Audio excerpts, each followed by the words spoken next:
Wanjigi, oh God, you are a serious Kenyan. We are very, very proud of you. I want to say 2 words. We have a country where our budget now is 4 trillion. Parliament serves the executive. 90% of the members of parliament and senators have been bought. In that process, you have this 4 trillion budget, which is supposed to give our people health services. It's dead. You have the education system on its knees. Why? Because university funding money does not get to the people who are vulnerable. You have a government that is actually doing something called affordable housing, but in the universities, all our students live in the slums. Instead of the government building where these kids stay, because they pay, the government is building houses where the president and his friends are sharing the loot. How are they sharing the loot? They supply the cement. First of all, they take public land, they supply the cement, they supply tumas, they supply kokoto, they supply mchanga among the friends. They have said they were building 200,000 houses. The Auditor General says we've only done 5,000. The rest, they don't know where they are. You have a country that as we speak today, you don't know where the port of Mombasa, who owns it. Wanjigi, you don't know who owns Lamu Port. What happened to Vision 2030 and Konza City? Billions and billions of Kenyan shillings dumped over there. Nothing has happened. Then of course Morara has always come out with the roads, how there is nothing, how they take the money and share it amongst themselves. Teachers are not being paid because they are examining exams from 2 years ago. And then you have our Kengen, you have Ketraco, you have Geothermal, all of these state corporations. If I ask Eugene Wamalo today, Your Excellency, do you know now who the ownership, the partnership of these government institutions are? Would you tell me? Absolutely not.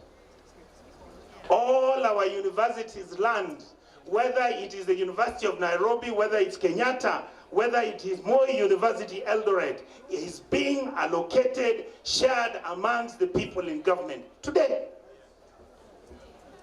The houses where university lecturers have been staying around here, including across the street, they have already transferred the titles. And I'm informed that some of those are being given to commercial banks so that they can borrow money against them, so that if the government comes later to claim for those properties, they'll find that they're already on second or third encumbrance.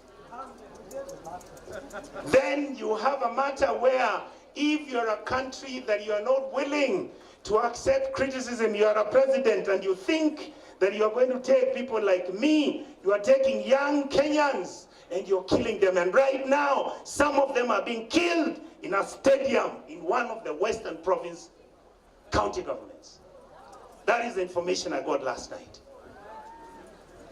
They're taken there at 2 o'clock in the morning, and the bodies are picked at 7 in the morning in trucks. What have we become? What state are we? Honorable Gachagua, you talk about how they may want to kill you. All of us can be killed. Please, if they kill me, come for my funeral, because I'm not going to stop talking about these things. And if they offer the money, I will not take it. I will not. It has reached a country where all of us now must begin to interrogate ourselves and ask ourselves, lest we forget like I heard my brother talk about, lest we forget every single thing that is going to happen to any of us can happen to any of you out there. So finally, I want to tell the leaders on this table, Honorable Kalonzo Musyoka, don't be like these people if you become president. Rigiji, don't be like these people. Honorable Eugene, the country needs you. So don't come and take over power and start sharing the loot and behaving as if this country doesn't need support. We are mistreating our most vulnerable people very unfairly. We take their money, we misuse it. We don't take money to schools for capitation. We leave children becoming like beggars. Young people in this country are being promised to be given jobs out of the country. Hell no, there are no jobs out there. Trump is saying, go back to your countries. And then we are busy looking at ourselves as if there's no problem in our country. There is a problem. It needs people of dignity, people of integrity to stand firm. Tomorrow, we live a country that everybody can be proud of. Honorable Fred Matiang'i is finishing his work in the next 1 month. He will be here to join you.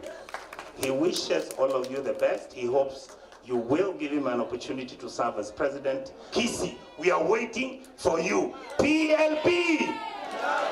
PLP! PLP! Kiboko yao, God bless you all. Naona kuna majenziko na ile. Musangari. Rigiji mwenyewe ako hapa atawapa hiyo story. Na msiseme My big sister Martha Karua, may I congratulate you and the entire leadership of the PLP for this historic occasion. And may I also congratulate you for the successful launch of this great party. It's a party that has great history. You've been told by my big brother Mukisa Kitui the history of NARC Kenya. Many of you Gen Zs probably will not remember this history, but it is where we started as a people when we came together to bring about regime change of a regime that had been in power for 40 years. The Nyayo regime, the KANU regime. NARC was a coalition of many parties that came together to achieve that. Before that, they had failed twice to remove Moi from power. In 1992, they were divided. When Kibaki, Jaramogi, they lost Moi. In 1997, wakati marehemu Wamalwa Kijana, Bi Charity Ngilu, Raila Amolo Odinga na wengine walisimama kura, walipoteza tena 1997, Moi akipata 36% of the vote. So almost 70% of Kenyans rejected him. But he made his way. 2002, we learned our lesson. And amongst the leaders who are there today, I'm proud that Martha Karua has led us here and brought us together to start this journey again. Are you ready to travel this journey? Yes. Amongst those who are there with my big sister Martha, we had His Excellency Stephen Kalonzo Musyoka, we had Dr. Mukisa Kitui.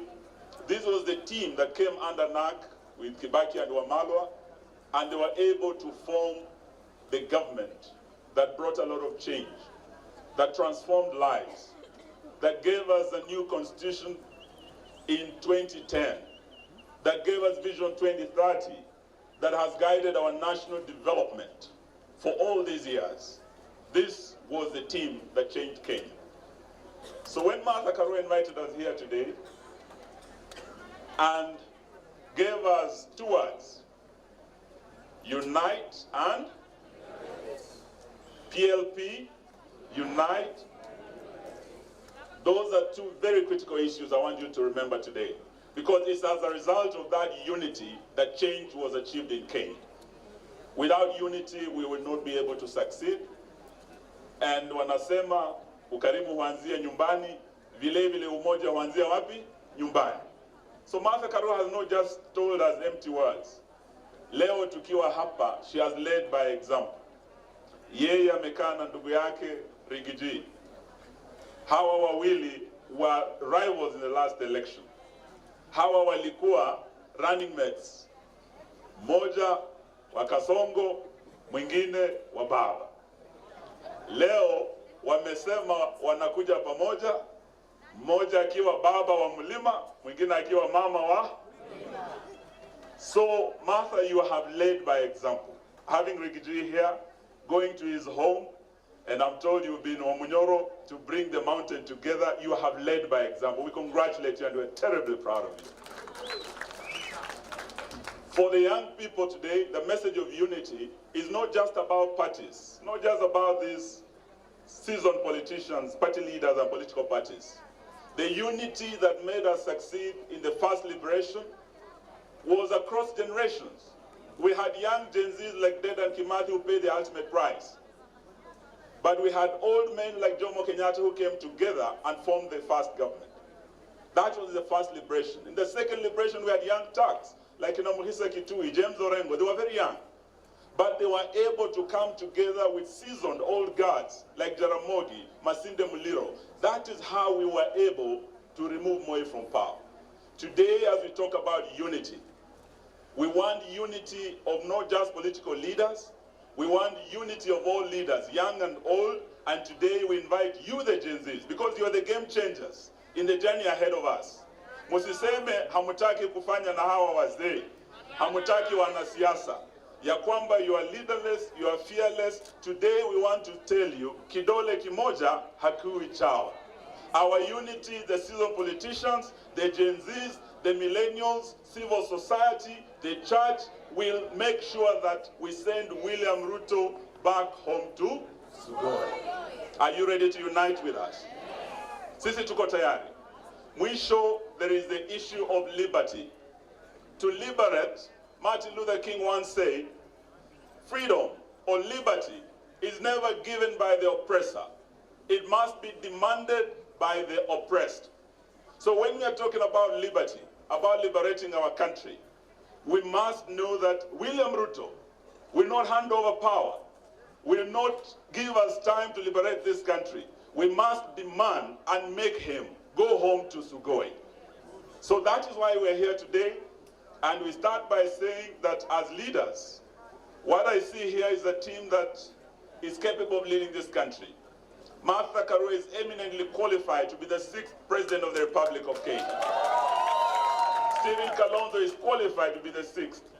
Gachagua is qualified. Wamalwa, hata huyu Morara, he's qualified. Hata Gen Z pia, you are qualified to lead this country. Lakini leo nataka niwaambie ya kwamba sisi sote hatuwezi tukaongoza mara moja. At different times we may lead, but there'll only be one president at a time. Leo nataka niseme kama Eugene Wamalwa, if I'm honored to be that flag bearer, I will not let you down.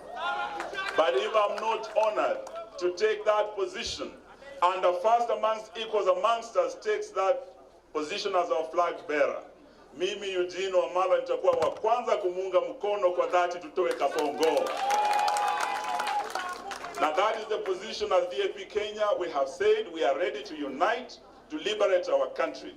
And to do so, we must be prepared to bear any burden, to make any sacrifice, to support any friend, and to oppose any foe, including our former allies who are leaving the side of the people and joining Kasongo. We will be ready to meet them.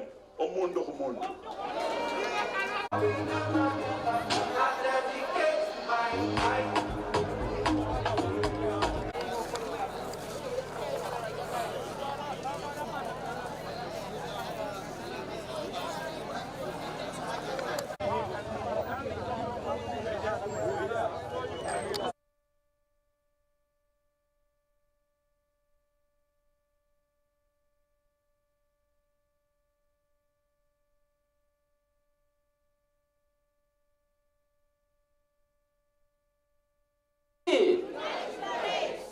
Tumeanza mwendo kasi na pahali tunaenda hakuna kusimamishwa, kwa sababu tuko na akili, tuko na nguvu, tuko na uwezo ambao unahitajika kuhakikisha ya kwamba tumesema hapana kwa abductions. We say no to abductions. We say no to payslips going to the government through overtaxation. We say no to manipulation. We say no to intimidation and international diplomacy blunders kama ile ya kuleta RSF, M23 kushika Kizza Besigye akiwa hapa Kenya. Hiyo yote tunasema hapana. We say yes to good governance, to integrity, to accountability, and we congratulate our Excellency Martha Karua for launching this party, and we support you and all of us, including the Wamunyoro fraternity, ambao sisi tunajivunia sana kwa sababu tumeshikana na Rigathi Gachagua ambaye pia ni msema kweli, na sisi wote tunasema kweli. Kenya lazima ibadilike. Asante sana. PLP, unite and liberate. Your Excellencies present. Mimi naitwa Geoffrey Wandeto, mbunge wa Tetu huko Nyeri. First of all is to congratulate Honorable Martha Karua for this momentous occasion. Wewe Martha, tunakujua tangu wakati wa Moi kuja wakati wa Kibaki na nyakati zote, as a person who has been at the forefront of the liberation of this country. And we are even more happy today to see you accompanied by all these great leaders. And now we are even becoming more confident that this time, 2027, ile maneno tunataka kufanya sasa itawezekana. So keep adding more leaders.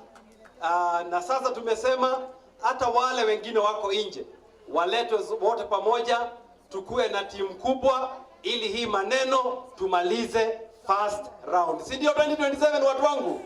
Tumalize mapema. Si ndio? Kwa sababu sasa si mnaona kila kitu imeanguka. Sasa hata hii wiki ni kama wamekubali imeanguka. University funding model ndio hiyo imeenda. Hata baba walimpeleka njia ikapoteana, si ndio? Si kila kitu imeanguka.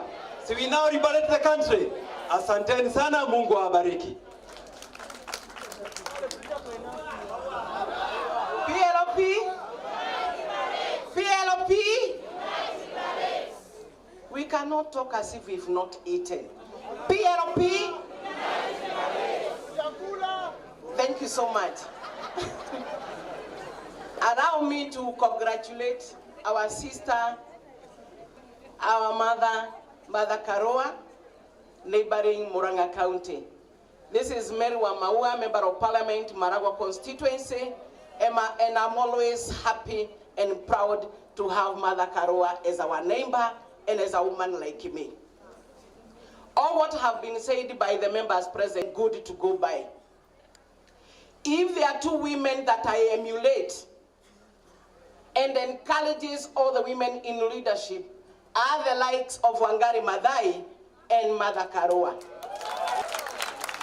And if at all